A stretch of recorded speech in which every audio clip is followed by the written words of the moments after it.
Cristosal has documented over 3,500 complaints of arbitrary detention. Our forensic investigative team has confirmed with photographic, documentary, and testimonial evidence the deaths of 320 prisoners caused by acts of torture. Noah Bullock, the director of the human rights organization Cristosal, joined a panel of experts called before the Tom Lantos Human Rights Commission of the House of Representatives this week to testify about the Salvadoran state of exception, which is now in its 33rd month.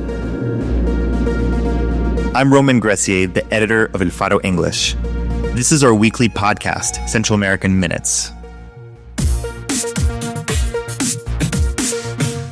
In Nicaragua, the house arrest of Daniel Ortega's brother relates more to El Salvador and Honduras than to Guatemala. In the case of Guatemala, they say globalism comes to die at CIPA, but in El Salvador, it's already dead. Central America in Minutes on Faro English. It's Friday, December 13th. In Nicaragua, the regime of Daniel Ortega and Rosario Murillo continues to wield an array of border controls to repress Nicaraguans trying to leave the country. As part of the sweeping legal and constitutional reforms slated by the couple last month, evading border enforcement checkpoints will be criminalized. The Ortega-Murillo regime is known to confiscate the passports of government officials, dissidents, and relatives. Legal challenges also establish a, quote, sovereign right of the state of Nicaragua to authorize or deny entry and cancel residency or citizenship, close quote. The regime has already stripped the nationality of over 350 former political prisoners now in exile. Human rights activist Aide Castillo told the exiled daily news outlet La Prensa that the reforms seek to allow the expulsion of, quote, all Nicaraguans who rebel or exercise their citizenship. She added that authorities would, quote, bleed out those who violate the new rules with fines. A source with contacts in the judiciary, who spoke anonymously for fear of retaliation against relatives in Nicaragua, told me that the regime has pulled the passports of senior officials in the judicial branch, as well as middling officials, attorneys, accountants, and some doctors. They're targeting, quote, those who have any information about the regime.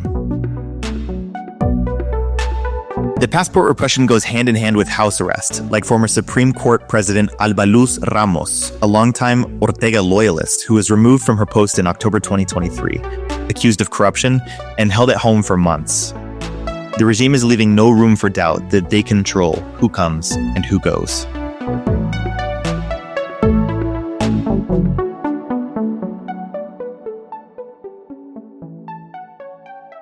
In Washington, D.C. on Tuesday, Leonor Arteaga from the Due Process of Law Foundation testified before the Tom Lantos Human Rights Commission of a climate of intimidation in El Salvador.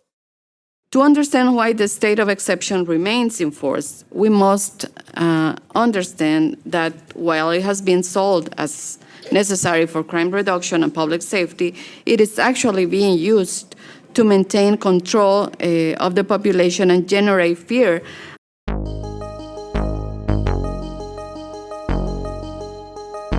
The commission is co-chaired by New Jersey Republican Chris Smith. In September 2022, at the last minute he did not appear, opting instead for a statement focusing on denouncing repression in Nicaragua and questioning Democrats' priorities in the region. That was a sign of a rift between congressional Democrats and Republicans over the state of exception. But this week's hearing suggested the committee, at least, has struck a minimum consensus.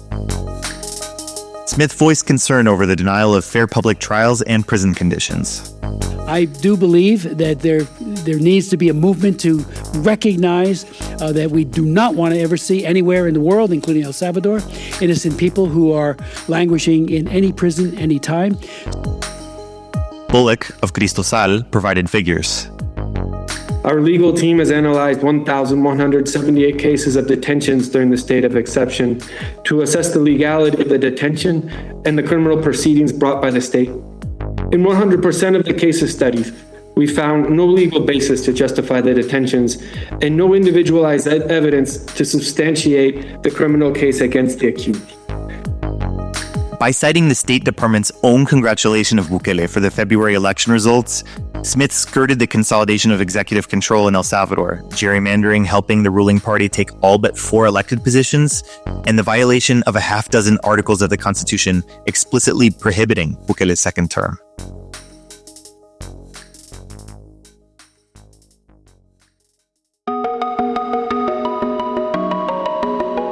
Now we turn to a string of vicious attacks on press freedom in Guatemala.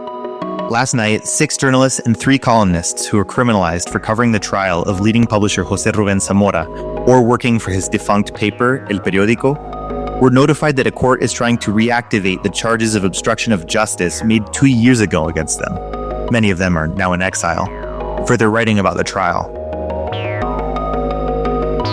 The judge who ordered the reactivation, Roberto Daniel Matut Morales from the 5th Criminal Court, wrote on November 29th that he had taken control of the case, effectively trying to reactivate it.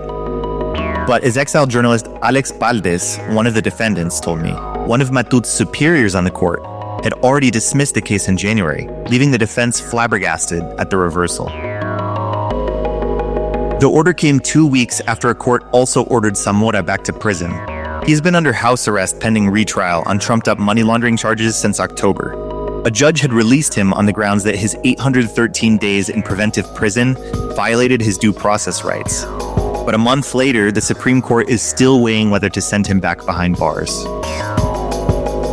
Last Friday, just hours after we released Central American Minutes, the Public Prosecutor's Office announced it had also obtained an arrest warrant for veteran journalist Juan Luis Font.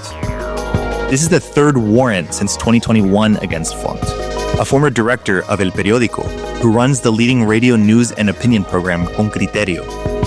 He has lived and worked in exile since 2022, appearing on the radio every day, online, virtually. The warrant was issued last week by Judge Avelina Cruz, who has favored politicians accused in notorious corruption cases, such as Odebrecht. As supposed evidence, prosecutors cited Font's recusal of Cruz from the first case against him on the grounds that she is not impartial. The very constitutional court itself agreed, and his case was transferred to the tribunal of anti-mafia judge Erika Aifan, who, as it so happens, has been in exile for 3 years now herself, too. In a move bordering on absurdity, prosecutors screenshotted an exchange between Font and Aifan on Twitter, now known as X, in order to claim that they were, quote, friends, and had given the internationally recognized jurist favorable coverage. Con Criterio wrote in a statement that the warrant is persecution for Font's open criticism of corruption and impunity in Guatemala. The program denounced harassment of his family and added that the legal attacks are affecting the program. They also demanded that President Bernardo Arévalo and the judicial authorities protect freedom of expression and the press. Then there is Diego España, a young judicial reporter from the daily newspaper La Hora. Top prosecutor Rafael Curruchiche, a close confidant of the Attorney General, reportedly pressured the prosecutor's office for women to accuse España under the anti-femicide law of violating a woman prosecutor's intimacy and personal space by cornering her against a wall. But España posted a video showing that that was all a lie. He had in fact walked alongside the prosecutor up a public stairwell of the courthouse, questioning her in a polite tone as to why she had held a prohibited closed-door meeting with the very same judge who signed the arrest warrant for Juan Luis Font, Avelina Cruz. Disculpe, una pregunta. ¿A qué se debió su reunión con la jueza Avelina Cruz Toscano? Excuse me. One question. Why did you meet with Judge Avelina Cruz Toscana? But that did not stop another woman judge from issuing a restraining order against España, calling him the, quote, presumed aggressor and barring him from the courthouse. Prosecutor Rafael Curruchiche wrote that España's supposed crime, quote, must not end in impunity. Thanks for tuning in to Central American Minutes. I wrote today's episode with production and original soundtrack by Omnion. Check out our website and subscribe to our newsletter at elfaro.net/en for more independent, intrepid reporting from Central America. And we'll see you next week.